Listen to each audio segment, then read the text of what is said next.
Генералниот секретар на владата Драги Рашковски е еден од поскандалозните функционери на новите власти. Од самото стапување на функцијата неговото име се појавува во медиумите со низа контроверзии. Овој пат Димитар Апасиев од Левица упати обвинување дека Рашковски ја лажал јавноста за својот втор докторат. Имено, од јавно објавениот билтен на УКИМ се гледа дека Рашковски во моментот на избор на функцијата не имал ниту објавена одлука за прифатена тема за докторска дисертација, што е иницијална фаза за докторирање, а камоли одбранет докторат. Според правилникот на Универзитетот Свети Кирил и Методи, во Скопје за трет циклус студии, во најдобар случај меѓу објавениот наслов на дисертација и јавната одбрана поминува од 1 до 2 години.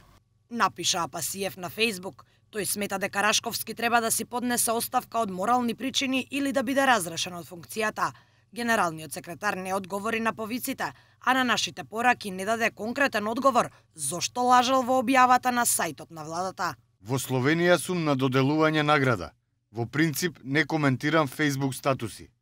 На нашето инсистирање да ни даде конкретен одговор зошто го навел вториот докторат на страницата на владата иако се уште не е дел од неговата биографија, Рашковски не упати на одговорот кој го проследил до медиумите, дека тоа било приватна работа.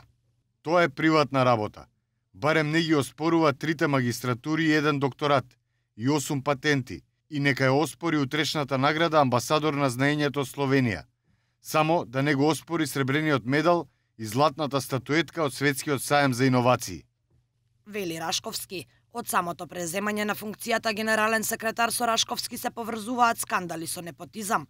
Прво, мајката на неговата сопруга Елена Начевска беше назначена за председател на комисија во Централниот регистар и за член на управен одбор на јавното предпријатие за берзанско работење Агроберза.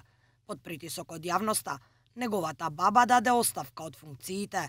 Потоа се појавија информациите дека адвокатското друштво на неговиот пријател Дејан Костич склучило договор со владата.